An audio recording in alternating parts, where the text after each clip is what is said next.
Right now, somewhere in your backyard, your driveway cracks, your garden border, or your lawn, there are plants growing that you have spent years trying to kill.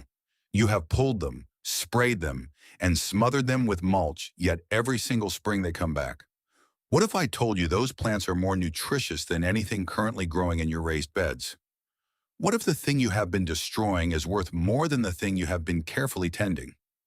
This video is about 6 common weeds, plants you almost certainly already have, and why they outperform conventional vegetable gardens on calories, vitamins, medicine, and one thing no garden catalog will ever sell you: zero input survival.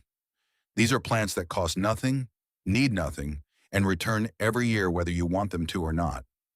By the end of this video, you will never look at your lawn the same way again, and you will understand why the people who know about this stuff haven't been buying seeds at all. Let's start with the one that is probably growing closest to you right now. Top 6.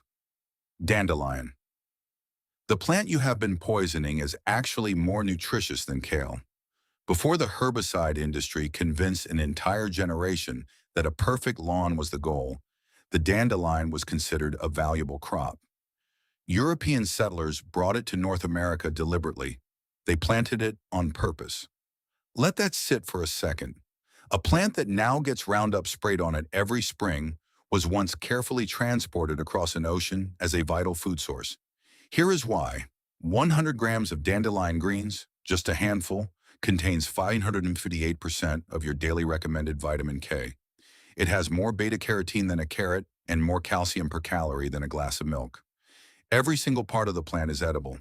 The leaves in early spring before they get bitter, the flowers raw or battered and fried, and the root roasted and ground as a coffee substitute or dried as a liver-supporting herbal remedy that sells for $12 a bag at health food stores. Here is the comparison that matters. Spinach, one of the most celebrated superfoods in any garden, requires prepared soil, regular watering, protection from bolting and heat, and replanting every single season. Dandelion requires nothing. It breaks through compacted soil, survives frost, produces from April through October, and it comes back every year from a taproot that goes 18 inches deep. You cannot kill it without chemicals, which is exactly the point. Seed saving doesn't even apply here because the dandelion saves itself. Every white clock you blew on as a child is a seed dispersal mechanism that ensures you will never run out. But dandelion, as impressive as it is mostly vitamins. What comes next is the weed that solves the one gap most survival gardens can never fill. Top 5. Purslane. This is the only land plant that gives you omega-3s like fish. Most people who see purslane think it is some kind of succulent that snuck into their garden bed. They pull it out and throw it on the compost heap. What they just threw away is one of the most nutritious, complete edible plants on the planet. Purslane contains between 300 to 400 millimonometers of alpha-linolenic acid per 100-gram serving. That is more omega-3 fatty acids than any other leafy green plant on Earth. To put that in context, most people spend $20 to $30 a month on fish oil supplements to hit that number. Purslane gives it to you for free from your garden bed, and it will grow back next week without you doing anything.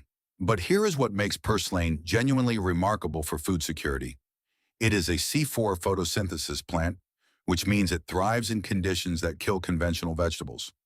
Drought, heat, poor soil, and full neglect do not stop it. While your tomatoes are wilting in August and your lettuce has bolted into bitterness, purslane is at peak growth. It wants the conditions that stress every other plant you are growing. You can eat it raw in salads. It has a mild, slightly lemony flavor. You can saute it in oil, add it to soups, or pickle it. In Turkey and Greece, it has been a cultivated crop for centuries. In the Middle East, it is called baklava and treated as a delicacy. In your garden, it is currently getting thrown in the trash. The calorie math is interesting too. Purslane won't win on raw calories as it is around 16 calories per 100 gram. But the micronutrient and omega-3 density means it fills gaps that your potatoes, squash, and beans cannot. It is the supplement you are already growing and destroying. And if purslane is the supplement, what comes next is the protein source that has been hiding in plain sight. Top 4. Lamb's quarters. This is the forgotten grain crop that outperforms spinach on protein. You have seen it. Pale green leaves, a powdery white coating on new growth, growing to waist height in any disturbed soil. It looks like it shouldn't be edible. It looks like a weed in the most boring sense of the word. However, it is one of the most important food plants in pre-agricultural North America. Native American tribes across the continent cultivated lamb's quarters intentionally, harvesting both the leaves and the seeds. The seeds are tiny and black, similar to quinoa, which makes sense because lamb's quarters and quinoa are in the same plant family. Those seeds can be dried, ground into flour, or cooked whole like a grain. One mature plant produces tens of thousands of seeds in a single season. The leaves contain 4.2 joules of protein per 100 grain raw, which is more than spinach. They also deliver iron, calcium, riboflavin, and vitamins A and C. You can cook them exactly like spinach. They wilt down the same way, taste mild and earthy, and are actually more tender than most cultivated greens. Here's the detail that makes lamb's quarters special from a survival standpoint. It grows in disturbed soil, the kind of soil that surrounds construction sites, vacant lots, roadsides, and crucially, the edges of any garden that has been dug and amended. If you have been building raised beds, lamb's quarters is almost certainly already colonizing the border. It self-seeds so aggressively that once you have it forever without doing anything. Most people who are growing spinach 20 feet away are spending money on seeds, preparing soil, managing slugs, and replanting every season. The lamb's quarters 3 feet from that bed is doing it for free. But here is where the story gets more interesting, because the next two weeds on this list don't just feed you, they act as medicine. Top 3. Wood sorrel. This is the vitamin C source that grows in your lawn right now. Wood sorrel looks like clover with heart-shaped leaves. Most people who find it assume it is clover and ignore it. It isn't clover, and you shouldn't ignore it. Wood sorrel gets its sour, citrusy flavor from oxalic acid, the same compound that makes rhubarb tart. That flavor is your indicator that it is one of the better wild sources of vitamin C available. Vitamin C is one of the first deficiencies that appears in diets that have shifted towards stored grains and starches. It was the reason sailors died of scurvy on long voyages. Not starvation, but the absence of fresh plant material. Wood sorrel grows in partial shade, which makes it valuable in spaces where almost nothing else thrives. Under trees, along north-facing fence lines, or in the shadowed edges of garden beds, wood sorrel fills those dead zones. It is one of the first plants to produce new growth in spring and one of the last to die back in fall. Eat it raw, add it to salads for brightness and acidity, or use it anywhere you would use lemon. Children instinctively eat it because of the sour taste, which tells you something about how well it is adapted to be recognized as food. Its seeds and roots are also edible, and like every other plant on this list, it returns on its own every year. But wood sorrel is small and grows in patches. The next plant grows everywhere, produces enormous quantities of edible material, and does something that no vegetable in your raised bed can do for your soil. Top 2. Clover. This is the nitrogen factory you have been mowing into nothing.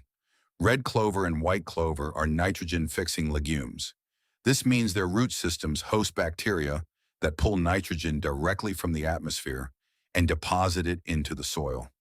This is the same biological process that makes beans valuable in rotation planting, except clover does it as a perennial over a much larger root area without you doing anything. A dense stand of clover in your lawn is actively improving the soil beneath it every single season. Before synthetic fertilizers existed, farmers planted clover specifically to restore depleted fields. It was a crop, a deliberate, valuable crop. Then synthetic nitrogen made that unnecessary, and we started treating it as a weed. The edible profile is better than most people realize. Young clover leaves are edible raw, mildly grassy, and best in small quantities. The flowers, both red and white, are edible raw or dried. Red clover flowers have been used in herbal medicine for decades as a source of isoflavones, compounds studied for their effects on hormonal balance and cardiovascular health. Dried red clover flowers sell for $8 to $15 per ounce at herbal retailers, but you can harvest them from your lawn for free. The seeds, tiny and numerous, can be sprouted indoors in winter for fresh greens when nothing is growing outside. Clover sprouts are mild, nutritious, and ready in 4 days. The plant will keep spreading, keep fixing nitrogen, and keep flowering without any intervention from you. But everything on this list so far, as useful as it is, gets surpassed by what comes next because the final weed produces food before anything else can. Top 1. Chickweed. This is the spring superfood that arrives before your garden does. Chickweed, or Stellaria media, is the small, sprawling plant with tiny white star-shaped flowers that appears in dense mats in late winter and very early spring. In most temperate climates, it starts growing in February or March, weeks before the last frost date and weeks before any cultivated vegetable can be safely started outside. That timing is the survival advantage. In any food security scenario, the most dangerous period is late winter into early spring, the gap between depleted stores and the first harvest. Chickweed fills that gap. It grows when nothing else will and produces dense edible material with no inputs. It tastes genuinely good, mild, slightly grassy, with a texture similar to baby spinach. Nutritionally, it delivers vitamin C, calcium, magnesium, and iron. It was historically used as a poultice for skin irritation and minor wounds, a practice backed by its demonstrated anti-inflammatory properties. It is one of the oldest documented edible weeds in European and American folk medicine. Here is what makes chickweed particularly valuable in the system we have been building. It grows in the same spaces as everything else on this list, such as garden edges, lawn borders, and disturbed soil. It doesn't compete with your crops because it is finished and dying back by the time your summer crops need that space. It occupies the calendar gap no cultivated plant can reach. It self-seeds prolifically.